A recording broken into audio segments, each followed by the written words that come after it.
It's time. Time to be informed. Time to be entertained. Time to be captivated. And it's time to listen. Top name guests, great analysis, and the hottest topics in the DMV and from coast to coast. It's Listen In with KNN, the sports sound of the district. Now on AM 1340 and 96.9 FM, Fox Sports Radio. Here's your host, Kelsey Nicole Nelson.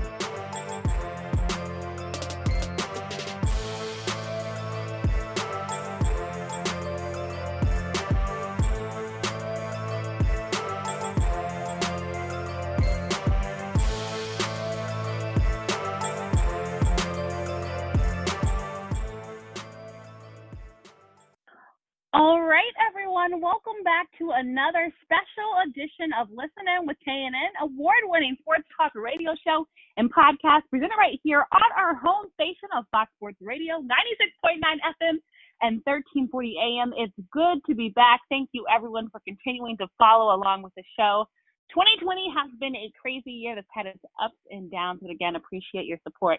And we're going to keep talking about the real issues and, of course, also bringing you sports. I'm excited, y'all, to welcome my guest today because he is a man who has done it all: wrestling, a Navy SEAL, politics. The man knows his stuff. And with that, I am very excited to give you guys an exclusive special interview with the former independent governor of Minnesota and the host of the world, according to Jesse, none other than the Governor Jesse Ventura. All right, so we're going to have a good one. As always, please, we're not going to waste a minute, so get ready to sit back, relax, and get ready to listen in and follow along with the conversation on social media using hashtag ListenInWithKNN, our hashtag LIWKNN. If you're trying to quit drinking or doing too many drugs, listen to me. You don't know me and we'll never meet. I had a problem like you once. I drank and used to party a little too much till it got out of control and almost ruined my life. I realized I needed help to fix my problem before it totally destroyed me. If you've tried to fix your drinking and drug problem and you know you can't do it alone, you need to call the National Treatment Advisors. They'll immerse you into a 30-day program to replace your old habits with new habits and totally change your life. And if you have PPO private health insurance, the entire program may be covered. Fix your problem right now before it gets any worse. Get clean. Call now and learn more. 800-296-1253. 800-296-1253.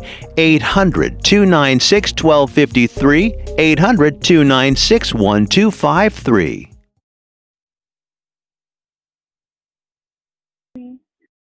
Welcome back to Listen In with KNN, the sports sound of the district and beyond, where it's now my true honor and pleasure to welcome in a very special guest for his first time on this very show, none other than the former independent governor of Minnesota and host of the world, according to Jesse. You probably know by that who I'm talking about. He's a former professional wrestler, actor, political commentator, best-selling author, naval veteran, television host, and so much more.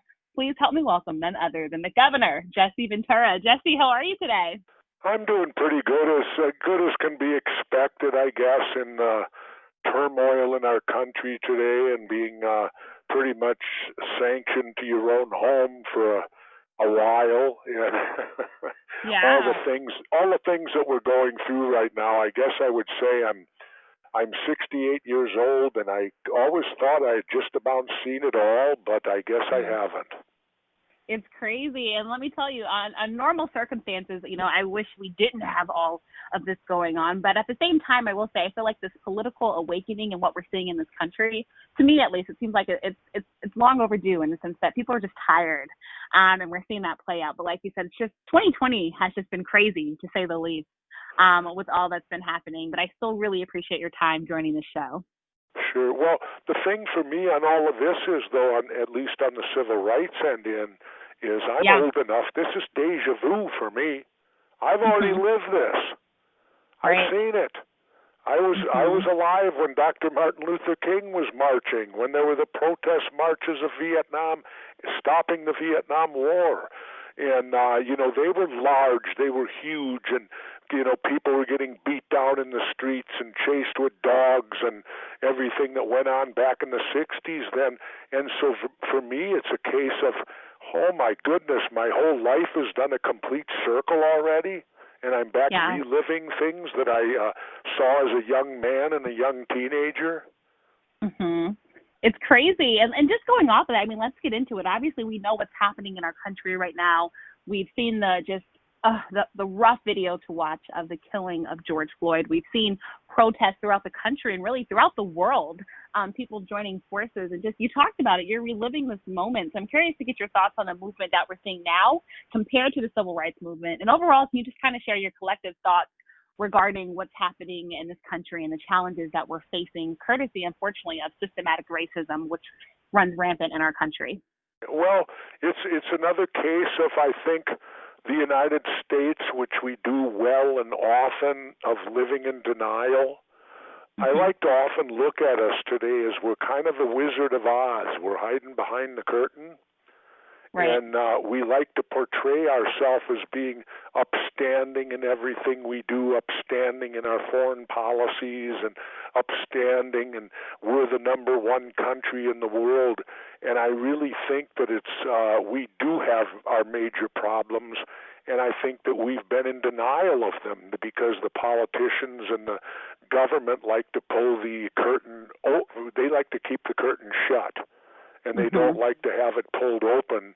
And Mr. Floyd's death pulled the curtain completely open, this time, and maybe for good. But on the sports side of it, here's something that I'm bringing the attention to, and I'm going to do it right now with you. And I'm extremely angry over this. Mm-hmm. Okay, for decades now, I have been protesting with the Native Americans of Minnesota. Every time the Washington football team comes and plays the Vikings, we march to the stadium. What is it for? Because of that offensive, racist name that stands for genocide, which is the nickname of the Washington football team. And here's the thing that gets me right now. We're talking race right now. What's the matter? Excuse me. How do I say this in a nice way? Red people count too. Yeah. And my point being is this: 70% of the National Football League. Now let's back up. Roger Goodell come out and he made that apology. I thought it was far too disingenuous. He should have apologized personally to Kaepernick. Mm-hmm. And then let's have them address the issue of the Washington football nickname, because that's a racist name. It stands for genocide. And I'll tell you the story. When I was marching, a young Native American came up to me, and he showed me a newspaper article from the Winona, Minnesota paper back in like the 1860s. And the headline of the article was, Governor Ramsey raises the bounty on Redskins. In other words, you could go out, kill innocent Native American families, children, whoever, bring their skins back, and he raised it to $200 a skin, which today would come out to be about $4,000 to $5,000. Wow. So you could go out and hunt these people down, kill them, murder them, and you were rewarded and paid for by our own government. Now, if using this name, and everybody does it, you see it on TV all the time. You see black announcers say it. 70% of the league is African American. Mm-hmm. Don't they see this, and shouldn't they speak out on this as well as Kaepernick? Right. No, this is a great point, and I'm glad you brought this up, because as you know, the show is passionate about it because I've been marching with them for decades now. Mr. Bellecourt, who's one of the major leaders, I was so proud. He introduces me now as a fellow warrior. Wow. What a tremendous sign of respect. And let's say this, too. We've had our marches, And just to put in a plug, I know they're under the scope. I know they did wrong, but we march, and the Minneapolis police actually protects us, and we've never had an incident whatsoever. Wow, and that's we march all the time from the Native American Center all the way to where the Vikings play. And the one year I remember they were playing at the University of Minnesota, so that was a bit of a walk. Yes. Wow. Wow. And, that shows the commitment. But again, and all of our marches, I'm happy to say, have always been without incident, and I can't tell you the police couldn't have been better. I'm not saying that they're great or what they did in any way compares to the Floyd situation. I want to be clear on that. But the dealings we've had with them, they've all been positive to my knowledge. But that's an issue I want brought out. And, I watch TV. I watch ESPN. I hear Stephen A. Smith, the biggest wrestling sports guy there is, because he does his show like he's doing wrestling. Hollers and screams about stuff. I want him to holler and scream about the Washington nickname for a change instead of using it. Instead of using it. It's put on chyrons. Right. Come on.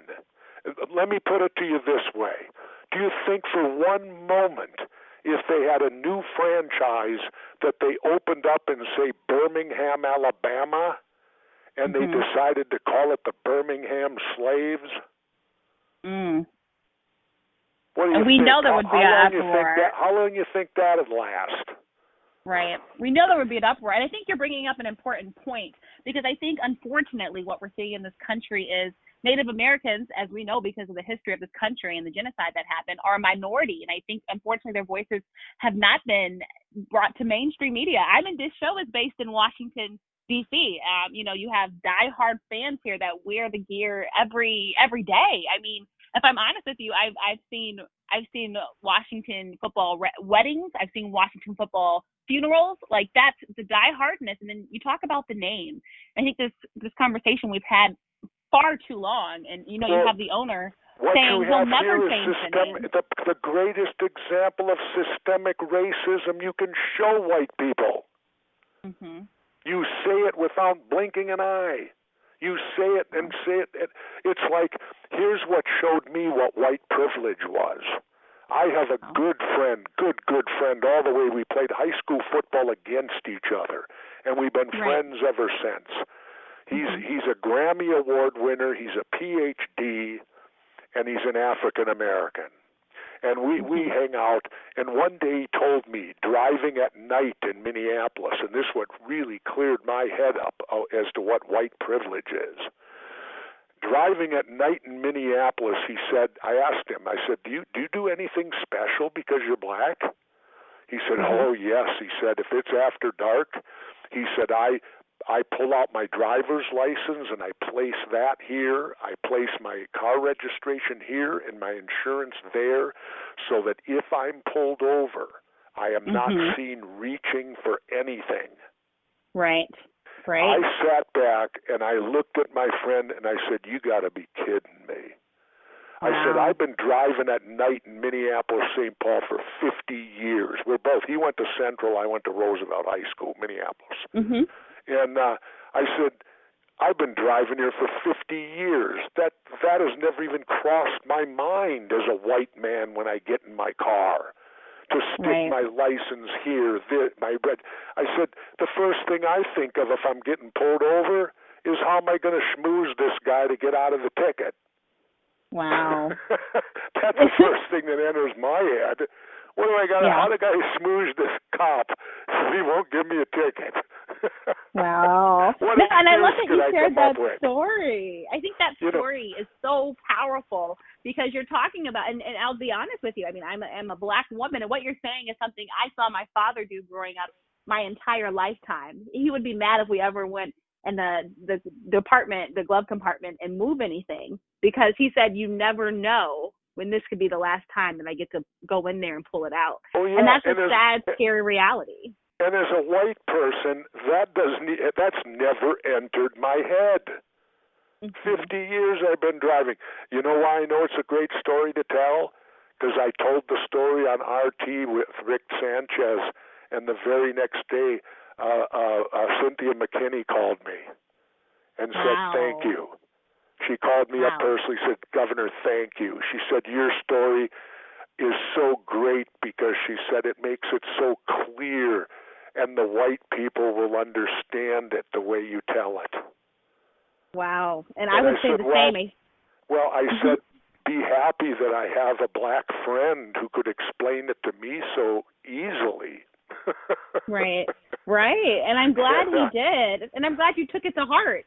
Because I think sometimes people I was don't stunned. understand privilege. This guy's been we played football against each other in high school. Now, you figure this one out. I was a defensive end. He was an offensive guard, and he played on a team that liked to run wide. So he and I violently met each other probably 14 to 16 times that game. Wow. where we violently were introduced to each other. Wow. And we've been friends ever since. He's a fellow bodybuilder. I'd say his name, but I've never asked permission after he told me the story, so I'll let him stay anonymous. But he's a PhD and he's a Grammy Award winner. When I do go to church, I go to his church because there's 3 Grammy Award winners, and it's the only church I've ever been to where I've heard Sly and the Family Stones, I Want to Take You Higher, and I think I'm back in Woodstock. Wow, what a story. Thank you for sharing that. I think that's such a strong story.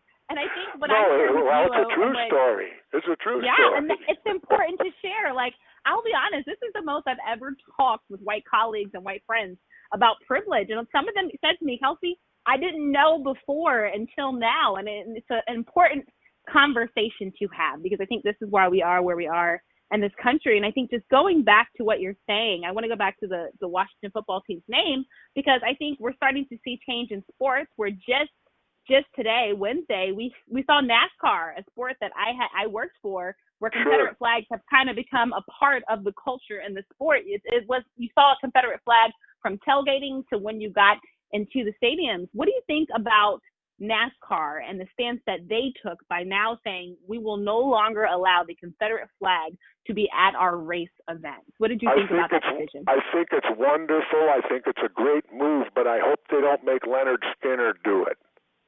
Mm. I like that. You're supposed to laugh over that. I was. I'm sorry. No, it was good. It was good. No, and the funny thing about Leonard, you know Leonard Skinner, right? The rock man? Yes. Well, they always played with the Confederate flag and all that, and I saw a great movie on them where they talked about it. Get this, it wasn't even their idea. They said that came totally from the record company, totally from the suits, who knew that if they put the Confederate flag behind Leonard Skinner and called it Southern rock, that it was a selling point. Like the band said, we never took we didn't really pay attention to it. They said that was completely the record company did that. That was their way of selling our style of music to the rest of the world. And that's what we hear them say. That's what they say now. It's their culture. It's their heritage. It's their pride. And I think you're talking about how that started. Yeah. But it is because they're a Southern band, you know, them and the Allman Brothers and all that. But I've already acknowledged to me, I'll tell you this, and I love music. I'm a Jimi Hendrix diehard. And I'll tell you this, I think all music in America came out of the black race. Yes, black influence. I just think it is because every type of music you see comes out of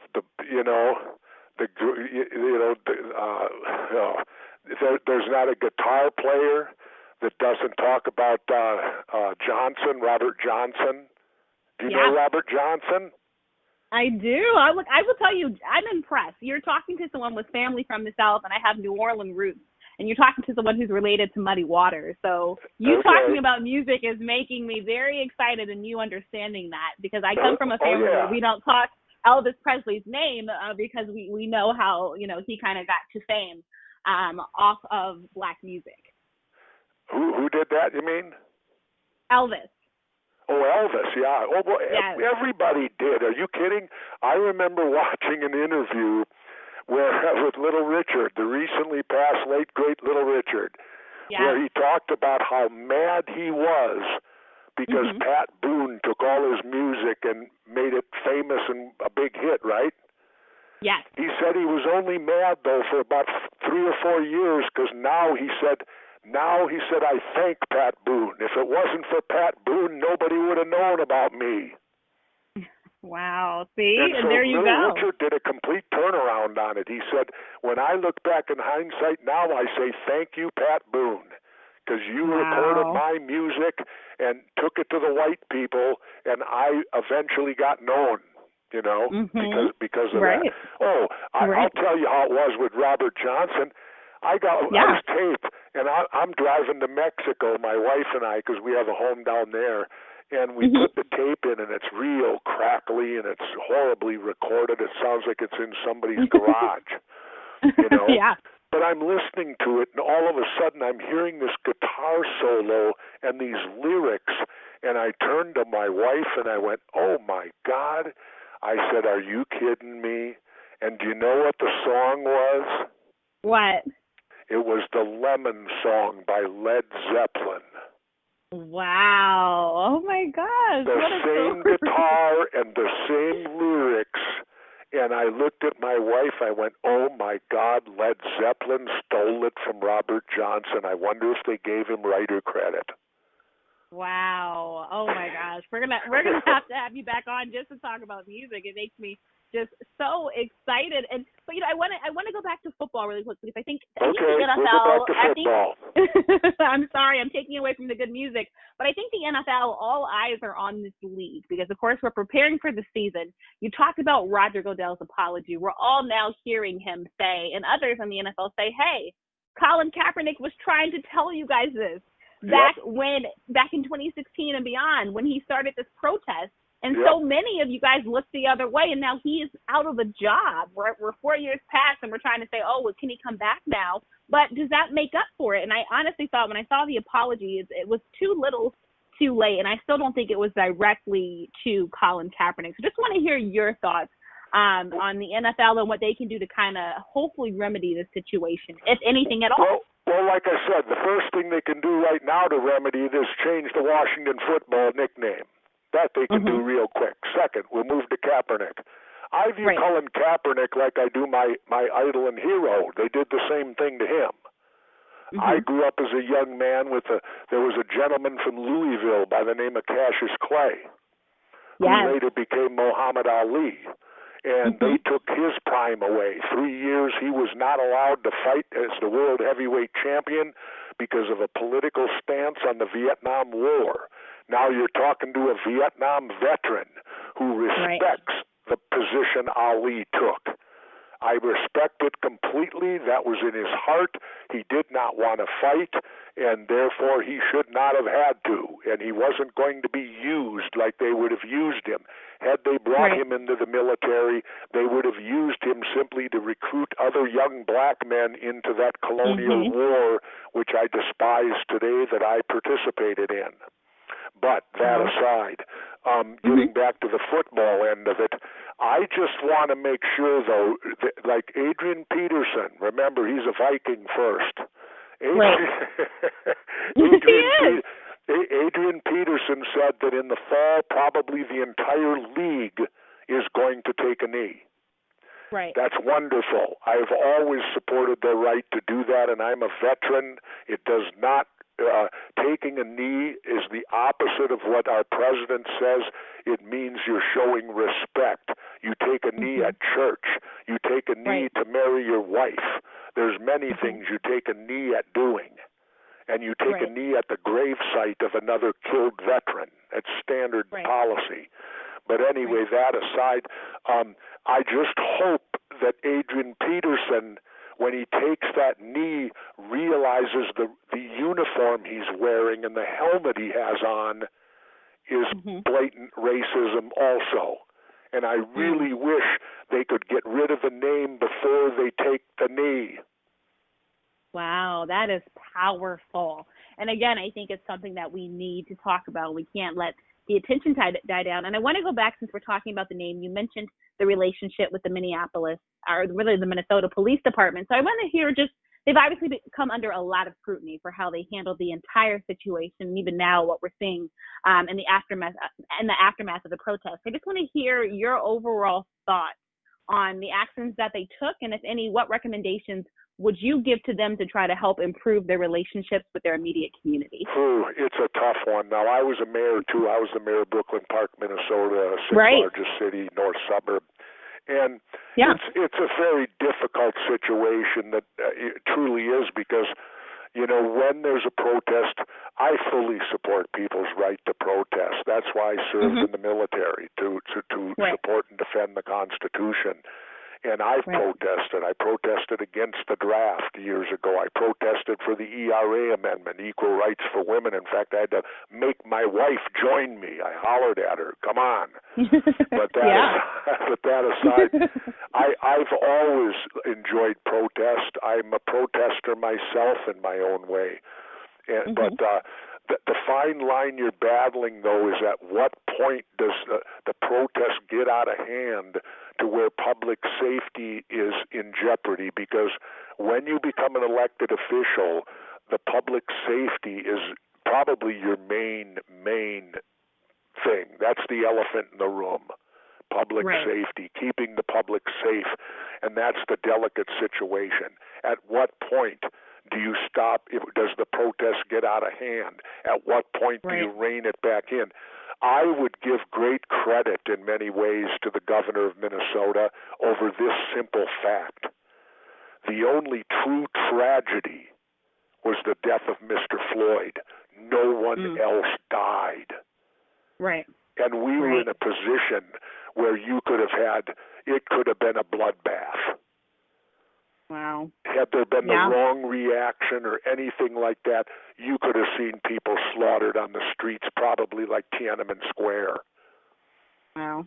And for us to get out of that tense situation was simply, okay, the looting was bad, the burning of buildings is horrifying, especially when they're local businesses. It makes you want to cry. And even the burning of the police precinct. Okay, you don't like it, taxpayers will have to pay for it, and that's always bad. But better that than any other person dying. Yeah, and just going off. A building's not worth a death. That's so strong, and that's such a powerful statement. And here's my position in Minnesota as a former governor. We do not have the death penalty. So there is no crime in Minnesota that if you're caught doing it, do you deserve to die for? Wow. I don't care what it is, because we don't have the death penalty. So even if you murder, you don't deserve to die for it. And I'm a great proponent. I do not support the death penalty. I never have. And so that would be another. That's why I question the police brutality a lot of times. I go, what did he? You can't just shoot, even if a guy's running down the street with a television set. That doesn't warrant the death penalty. Right. That doesn't warrant you can shoot him down dead. Right. And that's what's crazy. I think this is why we see the movement, because it's simple actions, and maybe sometimes we see people not doing anything, and it has cost them their life, and usually those people are Black and brown people at the hands of the police. So just going off of that, too, we see this movement now, and some are saying, defund the police.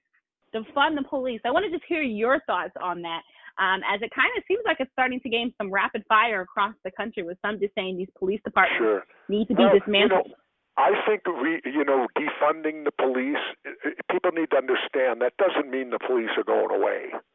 And they shouldn't go away, because you're going to have situations. Look, if you've got a school shooting where these nutcases walk in and one shooter will shoot up everybody, well, you've got to have police or somebody who can respond to that. But, and to take the police aside for a moment, they get called on stuff they ain't qualified to do. Right. You know, right. they get called out for mental illness stuff. They get called out, and I'll tell you what, the first thing we should do right now, federally, bigger than anything, but you won't see the guts to do it unless I was there, end the war on drugs. Mm. What do you think has spurned all this military police we have, where they run around in these vehicles, bash in doors? You got the Roaring '20s and Al Capone all over again. Mm. And you know who told me that? My mom and dad. My mom and dad lived through that, and I remember before they passed, my mother looked at me and said, you know, the war on drugs is identical to the prohibition of alcohol. And I said, gee, Mom, that's interesting you say that. She said, well, I've lived through that, and I'm seeing this. It's the same thing. All you're doing is making criminals rich and powerful. Wow. So That's strong. End the war on drugs. Mm. And you'll end half of this you'll end the militarization of our police. Right. That's when they come in come in without warrants. That's when they come in and knock doors down. That's when they come in and have the wrong address and break in and shoot and kill the wrong people. And where is it done the most? In the poor communities. Mhm. Yep, we see it time and time again. And I think something you touched on too earlier, you talked about if you were president and governor. Of course, there's been a lot of speculation ongoing about whether or not you would be running. So just can you tell us and share with us, what are the biggest temptations if you were to run for president? And if so, what would you run as? Would it be an independent? Well, first of all, here's the problem. I can't be a Democrat or Republican. I've never been one. I never want to be one. So there's no avenue to get on the ballot. I would have to. I tried. I looked into it with the Green Party, and they couldn't guarantee me a clear path to their nomination. Well, it would have required me to quit my job and lose my family's health care. Oh, wow. And I thought to myself, if I did that, who's going to vote for me? They're going to think I'm crazy at a time like this. Anyone who would give up their job and health care at this point in time, in the year 220, you'd have to be nuts. Right. So, right. I mean, it's needed. I couldn't, and plus I've got a health issue this month that we're dealing with right now that in and of itself, if it's bad, it'll make it to where I won't be able to run. It's not me, but it's a family member. I'll just say that. That I wouldn't I'm so run. Sorry. If it that's okay. If it comes out good. Well, the point is I couldn't get past their nominating to get their nomination, and it would require me to go into a brokered convention. Well, having been years ago part of the Reform Party where I watched what happened after Perot won in '92, and we wanted to show the world we were growing as a legitimate third party, so we had three-time Colorado Governor Dick Lamb all ready to be our '96 nominee. And the Perot people came in the 11th hour and cut his legs right out from underneath him, and Perot got the nomination again. I wasn't going to go in. I was not going into a convention where I'm not guaranteed the nomination of that third party. If they could have guaranteed me the nomination, I could beat both of these guys. Wow. And that's powerful, because going off of that, I know as it pertains to our current president, Donald Trump, I would love... Yeah, go ahead. I'm sorry. Did you hear about the poll? No, please share about the poll. Oh, my goodness. All I did was put on my website that I was testing the water. Yeah. One of the major polling companies sent out an official poll with Ventura, Trump, and Biden. Yeah. I got 18%. Wow. Without even being a candidate. Huge. Wait. And then there were all these non-polls, like the ones that aren't official, on the internet. 10,000, 11,000 people participating, and I was getting 75%. Wow. That just tells you people want change and they like you. And I think just going off of that, I mean, as it pertains to our current president, Donald Trump, I would love for you to just share about the first time that you both met and what you learned about him, if anything, that maybe assisted you as governor or anything else that you're doing currently in life. Well, I've known Donald Trump for quite a while. When I won governor back in '98, he flew out to visit with me. And, of course, we entertained him as being possible a Reform Party candidate for president. I knew him very informally, just met him briefly. He can be a wonderful – I'll put it to you this way. The Trump I knew before and the one that I knew from the golf tournaments out Lake Tahoe and all that, he's a different guy than the guy I've been watching. Wow. It ain't the same man. That the guy that I knew, who was just Donald Trump, real estate tycoon, whatever the hell he was, is different than this guy. And whoever's taken over, whatever brain that's taken over his brain, I don't like it at all. And my thing with him is militarily. He's a draft. In fact, I'll give you my quote. Here, you want my campaign quote? Yes, please. Here you go. I don't want religious people telling me about government. I don't want government people telling me about religion. And I don't want a draft dodger telling me what's patriotic. Wow. Powerful. There you have Jesse Ventura. There you have Jesse Ventura right there. Well, this is why I think people love you, because you're just real. And I think that's what we're missing, unfortunately, I think, in this country, is people just want realness. People want honesty. People need to trust somebody, and I think that trust is gone. Well, you know what? Look at it this way. This election could be very strange if it indeed even happens. I have my doubts it's going to happen. But if it does, and it ends up, and by the way, for those of you out there that think voting by mail creates fraud, that is total bunk. How do you think every military guy votes when he's deployed overseas? So in other words, the president's saying that all the votes from the military are fraudulent? Wow. Because when you're deployed I never got to vote when I was overseas. You want to know why? Why? I wasn't old enough. Wow. Now, isn't that interesting? And we haven't even changed. No. Wow. No, you can vote now at 18, which is wonderful. When I served in Vietnam, I wasn't 21. You had to be 21 to vote. I couldn't drink and I could not vote, yet I could go to war. Right. That says something. And you want to know something? It holds true today. Wow. I'll give you the examples. Here's the examples, two of them. Number one, a young basketball player today can't go to the NBA till he has 1 year of college, right? Right. There's no more LeBrons or Kevin Garnetts. They put a rule in on that. So, in other words, so you can go die in Iraq, but you can't play in the NBA. You're old enough to go to kill and die in Iraq, though, because you only got to be 18 to do that. Now, here's the other one that burns me, and I'm a non-smoker. Never have used. Well, I used to chew, but I've never really smoked tobacco. So don't get me wrong on this. I don't endorse it. I don't think people should smoke. But you got the state of Minnesota just passed a law where you have to be 21 years old to buy tobacco. Wow. Now, excuse me, but yet you can go fight in Iraq at 18? Wow. Come on.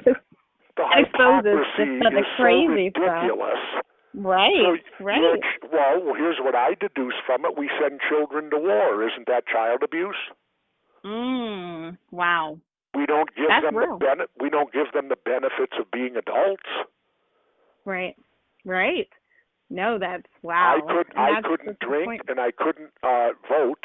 I went into my executive officer and I said I had been back 6 days. And I went in and said, I want to go back to Vietnam right now. And he looked at me and says, why? He said, you've only been home 6 days. You got to do 6 months Navy requirements before you can go back to the combat zone. 6 months you got to spend. He goes, what's the problem? I said, here's the problem, sir. I said, I can't walk up on Orange Avenue and buy a beer. I can't even vote for who sends me there. I'm a child here. over there I'm a man. I would rather be a man and be over there. Wow. And the same thing kids are facing today. So if Jesse Ventura become president, we would pick out an age. I don't care what the age is, but we're going to pick one out. And when you reach that age, you are an adult in every way, shape, and form. Wow.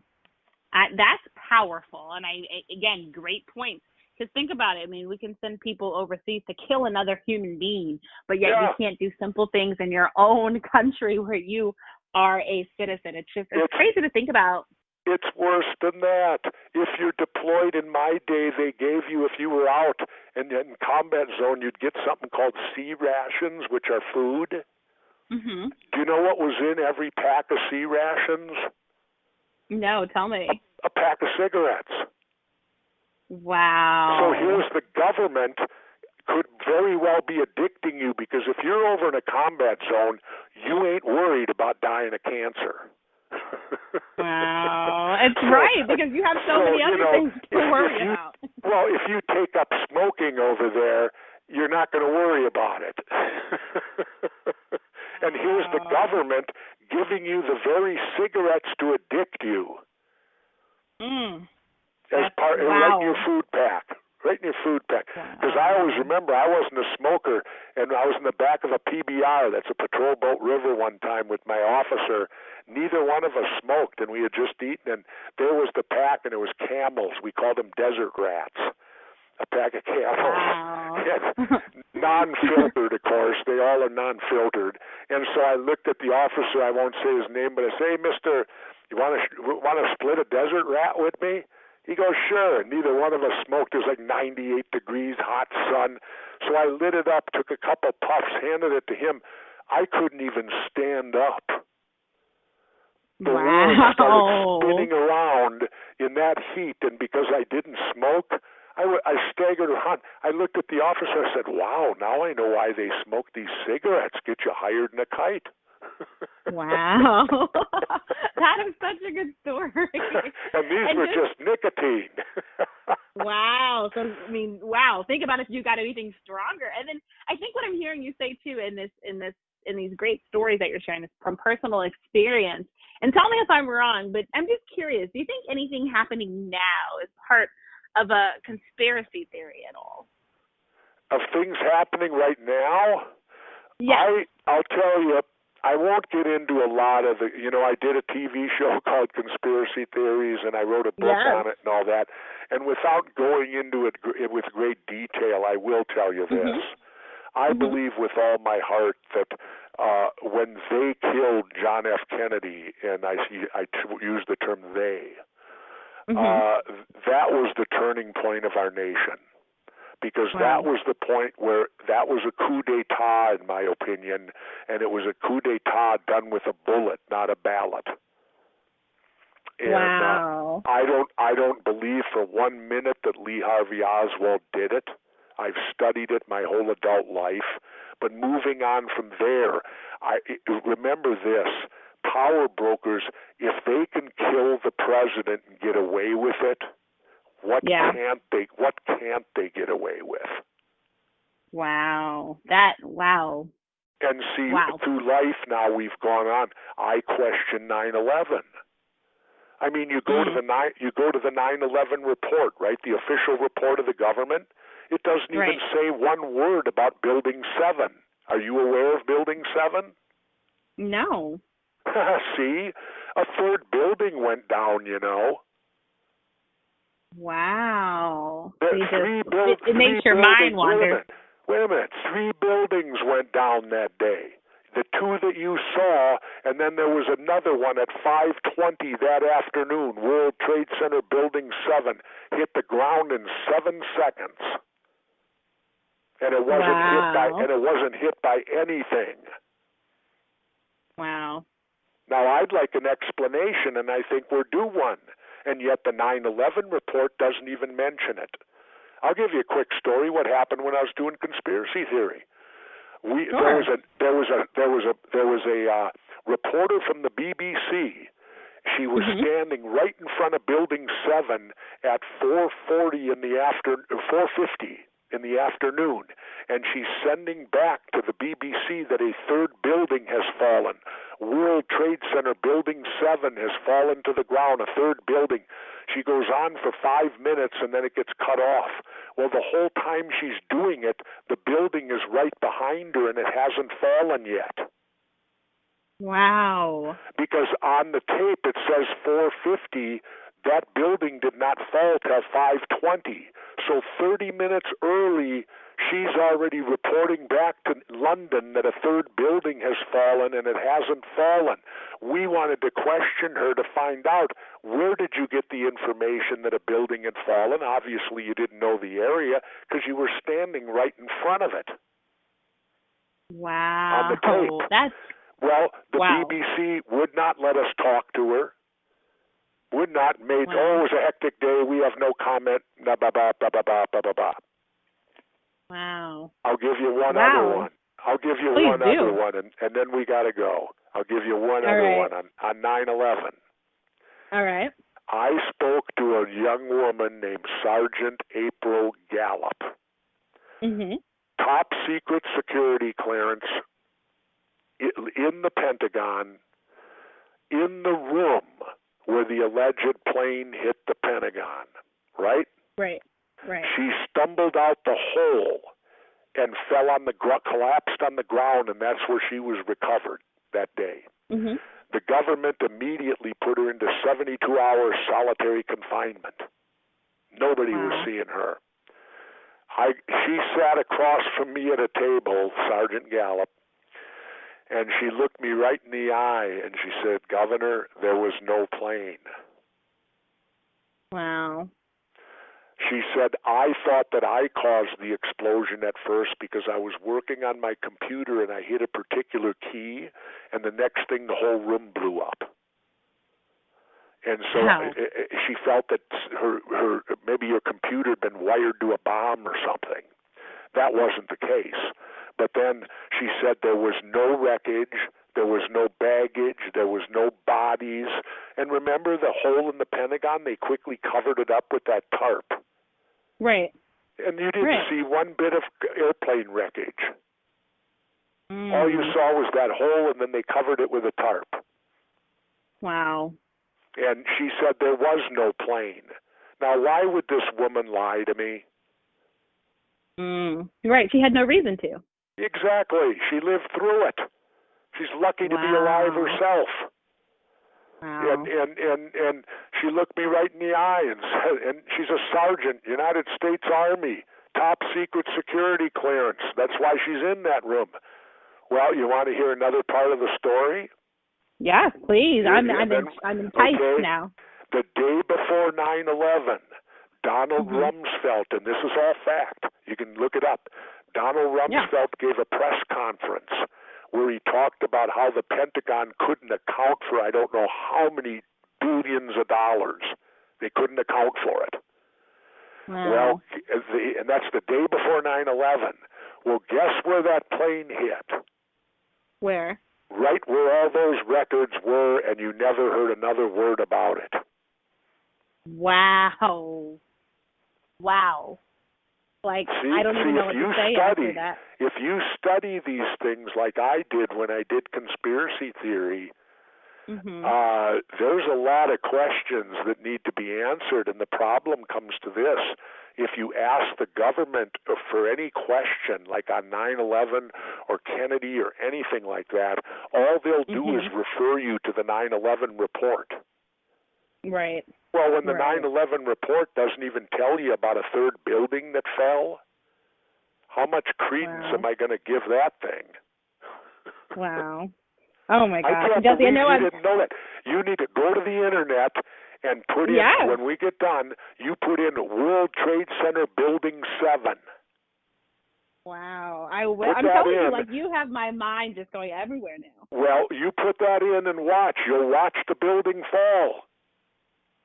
Wow. It's scary to even think about, too, at the same time, but I definitely will. It's wow. Well, Jesse, I know I'm keeping you. I'm keeping you over. Boy, Yes. we've talked about way more stuff than I We did figured a we lot, ever would. Jesse. And if you don't mind, I know this is great. That's a good interview. If you don't mind, before I go, I would love to get your thoughts because I know you spent time as a broadcast journalist and color commentator with the XFL. Just wanted to know your thoughts after the XFL filed for bankruptcy. Yeah. Well, again, I can't believe Vince resurrected it again. We did it before, and what really went on, I'll give you the backstory of what really went on, what I heard. I was playing golf after the first XFL failed, and I was with a guy who was huge in advertising. I happened to get paired up with him, and he asked me, he said, "How did you like working for the XFL?" And I said, "I loved it." I said it was a neat brand of football. We changed some of the rules, and it was in the springtime, so you didn't rival directly the NFL. And he said, "Do you want to know what happened to it?" And I said, "No." "Oh, sure. What happened to it?" He said,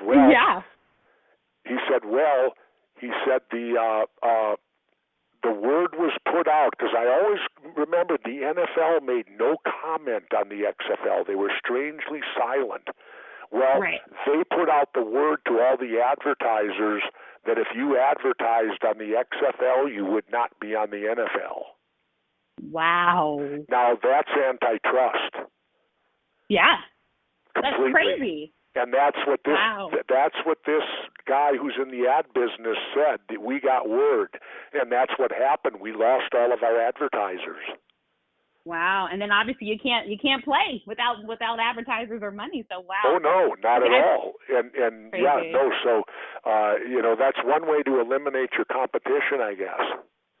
Wow. I have to thank you so much for your time. I know you have to go, but would love to have you back in the future. It was a true pleasure to get to know you. Well, Thanks so much for coming on. And like I said, get on board with me and help me get that name changed. Now's the time to do it. If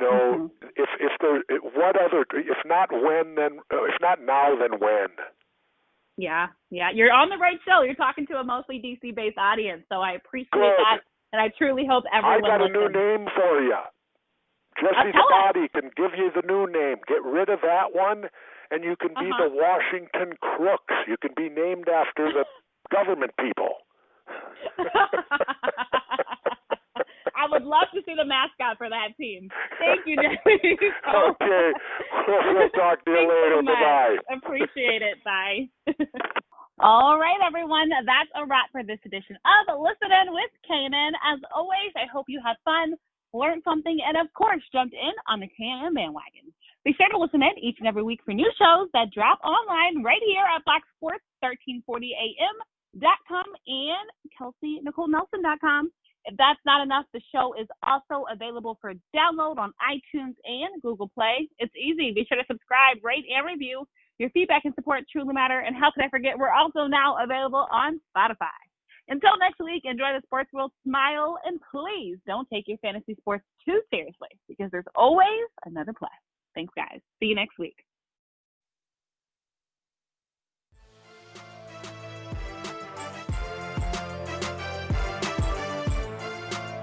Follow Kelsey on social media at @TheRealKNelson. Connect with the show also on YouTube, Facebook, Twitter, and Instagram, and online at KelseyNicoleNelson.com. This has been Listen In with KNN on AM 1340 and 96.9 FM, Fox Sports Radio.